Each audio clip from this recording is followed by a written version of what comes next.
Pois é, o Band Mulher já começou, eu já vou liberar o nosso WhatsApp para você participar. Para começar o programa, o assunto de hoje é fibromialgia. Se você tem ou conhece alguém, pode enviar sua pergunta, porque eu sei que é um tema, inclusive, que vocês pedem muito aqui no programa, viu, Dr. Carlos Scardovelli? Seja bem-vindo. Obrigado, boa tarde. Boa tarde, o pessoal pergunta bastante, né? Inclusive, toda a participação nossa aqui, todo bate-papo, tem alguém que manda, fala sobre fibromialgia. Então, vocês pediram e aqui está. E para quem não sabe, o doutor começa explicando pra gente o que é a fibromialgia. A fibromialgia é uma síndrome dolorosa, difusa, pega várias partes do corpo, crônica e não inflamatória. Diferente, por exemplo, a pessoa tem uma artrite reumatoide, que é uma inflamação articular, uma polimiosite, uma doença muscular, outra que causa dor. Essa é não inflamatória. Geralmente a gente fala de dor, né? Mas ela vem, para você fazer o diagnóstico de fibromialgia, ela precisa ter outros sintomas.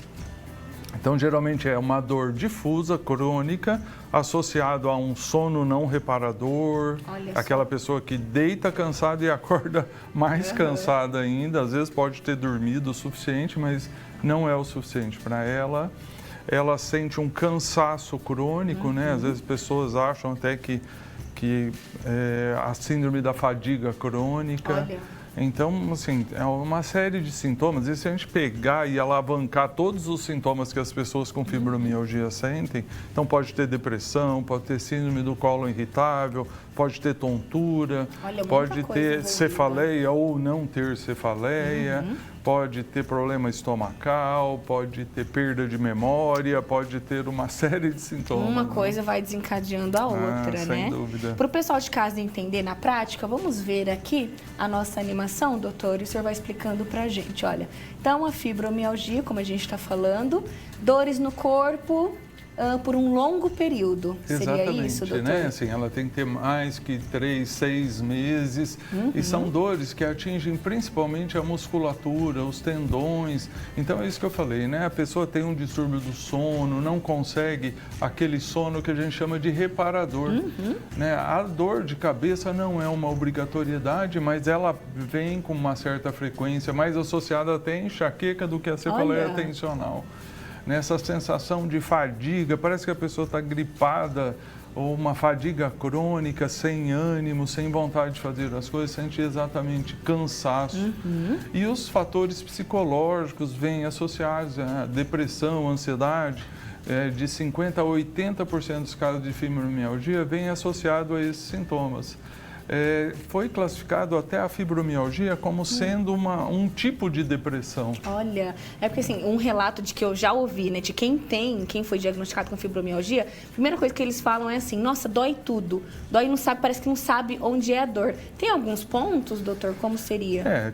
A classificação reumatológica se usa muito esses pontos dolorosos, né? São 18 pontos distribuídos pelo corpo, e que você tem que ter pelo menos 11 pontos. A gente não usa mais tanto esses pontos, mas esses sintomas, né? A dor no tronco e nos membros já se caracteriza uma dor difusa associado a esses outros sintomas.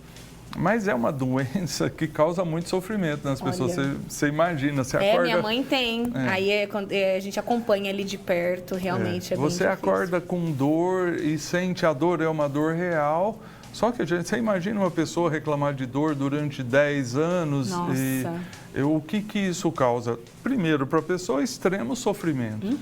Segundo, para as pessoas que estão perto, falam, puxa, essa pessoa queixa tanto de dor, não morreu, não ficou aleijada até agora, acho que isso é coisa da cabeça dela. É verdade. Né? Então, a pessoa se sente estigmatizada, ela se sente discriminada, ela se sente mal compreendida com a doença que ela tem. E é uma doença real, a dor é real e é extrema, né? Parece que é uma disfunção no centro da dor. Então, a pessoa, ela fica muito mais sensível do que o normal aos estímulos do meio ambiente. Entendi. E há uma perversão dessas informações sensitivas. Então, uma pessoa que você dá a mão para a pessoa sente dor. Que você abraça, a pessoa sente dor. Às vezes, imagina como que vive essa pessoa, né? Como que é no dia a dia dessa pessoa, doutor? De muito sofrimento. Primeiro, a pessoa não entende o que tem. Né? Então, você estava falando, muitas pessoas têm um diagnóstico e nem foram no médico. Então, será que esse diagnóstico está correto?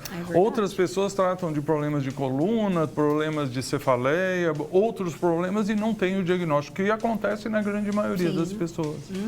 Né? Então, assim, é uma doença de extremo sofrimento, que a pessoa sente muita dor, ela é discriminada por isso, às vezes mal compreendida pela própria família, que tem que ajudar.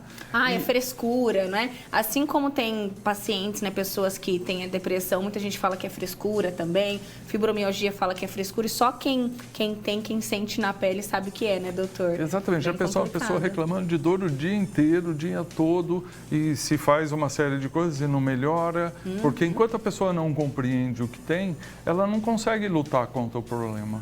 Ótimo. Doutor, tem várias perguntinhas, e por onde que eu vou começar? Primeiro, tem uma idade, né? Pode ser diagnosticado aí em jovens ou somente adultos ou uma certa faixa etária.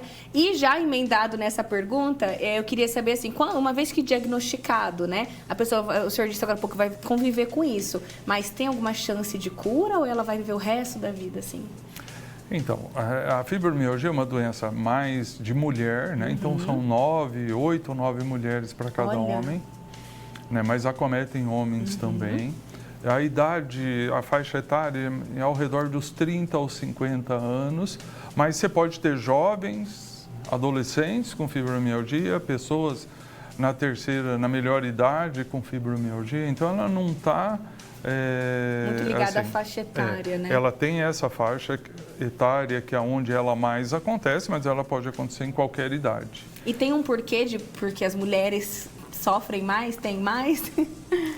Teoricamente, a gente não sabe dizer. A gente sabe que essas conexões das vias dolorosas em mulher, elas sofrem mais transtornos. Entendi. Porque a gente considera a fibromialgia como uma disfunção no sistema de dor, ou seja, uma dor disfuncional. Então, o sistema de dor está totalmente alterado. Como ela vem muito ligado à depressão, a transtorno de ansiedade. E a gente sabe que as mulheres sofrem mais. A gente já é uma bomba, assim, de hormônios, tudo, já junta TPM, já junta isso, aquilo, aí acaba explodindo tudo, né? A TPM é um fator, então fatores, questões hormonais também podem influenciar. Então, sem dúvida, a mulher é a mais prejudicada, e principalmente na fibromialgia.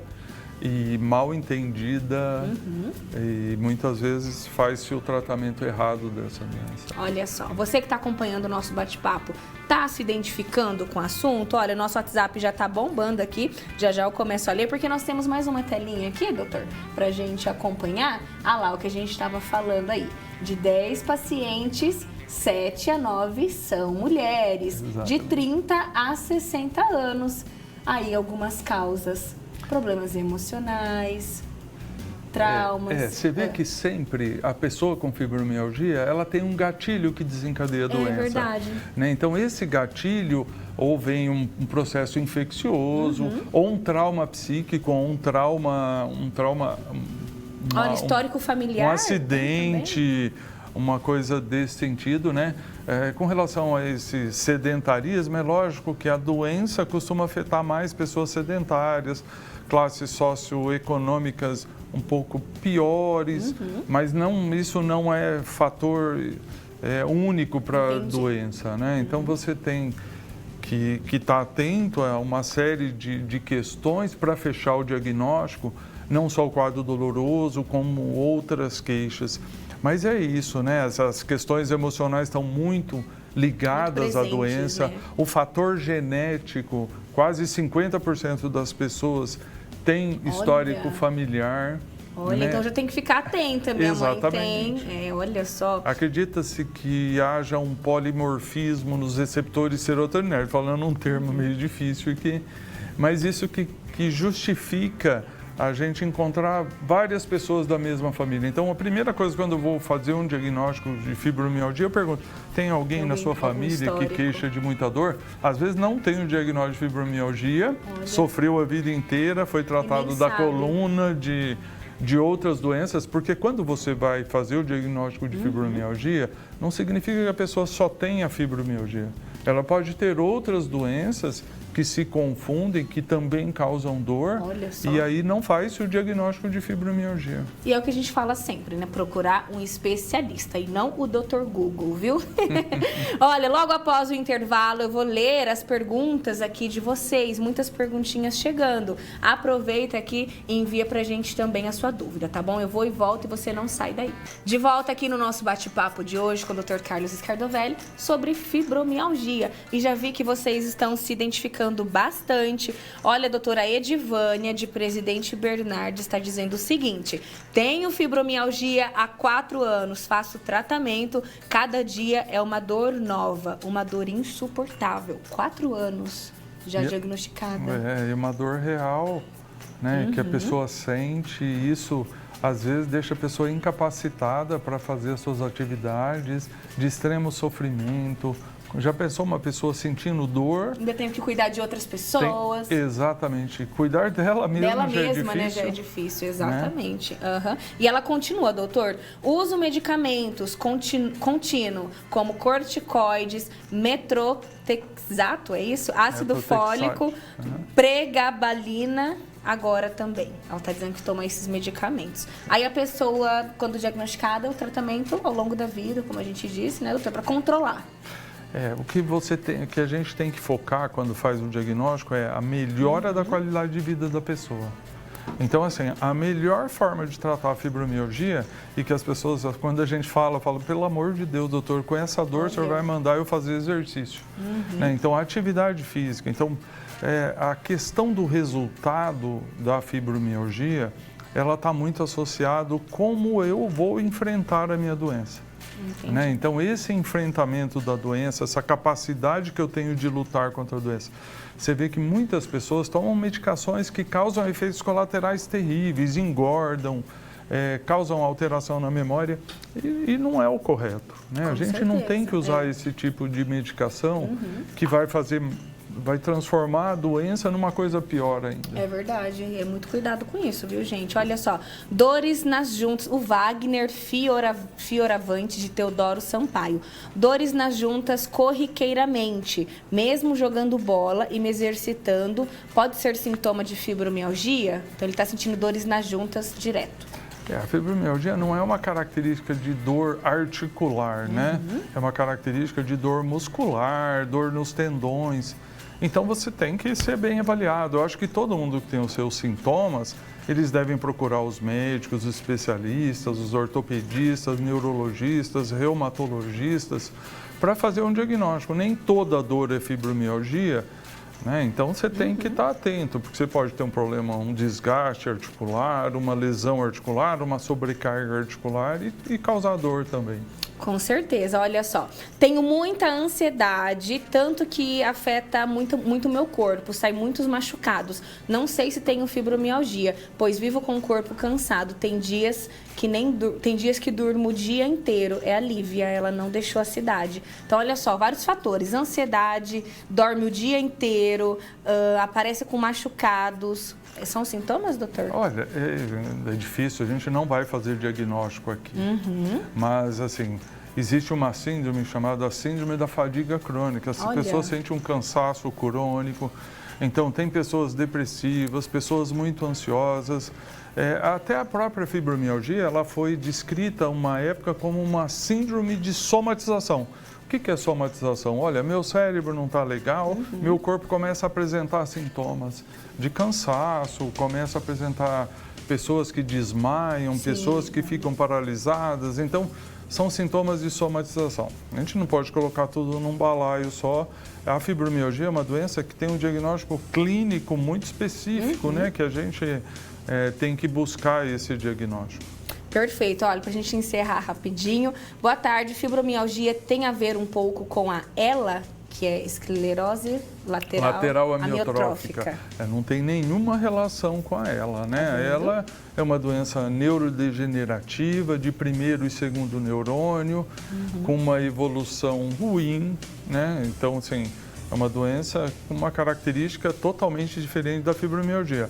Fibromialgia não deixa ninguém na cadeira de roda, não mata, né? Então, é uma doença que causa um extremo sofrimento e por muitos anos, né? Então, a pessoa sofre muito.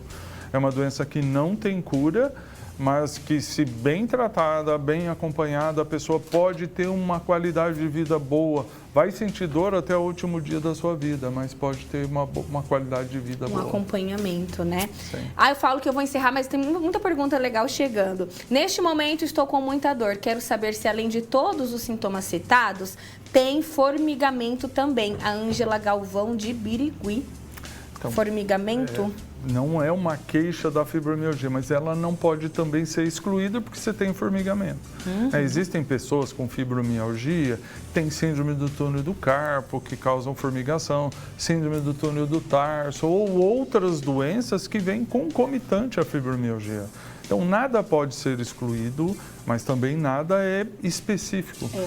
Cada pessoa tem um diagnóstico diferente, deve ter um tratamento diferente. Você não pode buscar que essa pessoa engorde mais, que essa pessoa tenha efeitos colaterais com o remédio, com o tratamento, que vão fazer a pessoa ficar com a autoestima lá embaixo, vão sofrer muito mais, vão ter mais dor. É verdade, até porque também, doutor, muito importante a gente falar aqui, às vezes uma pessoa foi diagnosticada, né, com essa doença ou com outra doença, e vai conversar com a vizinha, com alguém, menina, tô sentindo a mesma coisa, acho que eu já tenho isso. Então, a importância de cada caso ser avaliado e procurar sempre um especialista. Né, sem dúvida.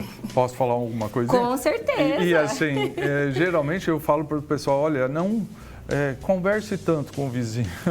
Porque as pessoas têm uma tendência a dizer assim, olha, fulano está tomando esse remédio. Nossa, fulano morreu disso ou ficou pior. Para de tomar esse remédio, menina. Não é nem por maldade isso, mas as pessoas têm uma tendência a já desesperar as pessoas que têm essa doença ou outras doenças. Então, assim, procure uma informação verdadeira, verídica e, assim, autoestima, né? Melhore a sua condição de pensamento. A gente consegue vencer quase tudo na vida. E a gente bate tanto na tecla da qualidade de vida, né, doutor? Sem dúvida, né? Mente sã. Isso é fundamental para que a pessoa viva bem. E a gente pode, se você se esforçar, tiver dedicação, você consegue bons resultados. Com certeza. Mais algum recadinho final, doutor? É isso, é qualidade de vida. Exatamente. Perguntaram aqui quais os primeiros sintomas. A gente falou no bloco anterior. Então, eu gostaria de frisar aqui para você que todos os bate-papos ficam salvos lá no canal da TV Band Paulista, tá bom? Terminando o Band Mulher, vai lá no YouTube, coloca Band Paulista, Band Mulher e você confere todos os nossos bate-papos aqui, né, doutor? Até a próxima, então. Obrigado.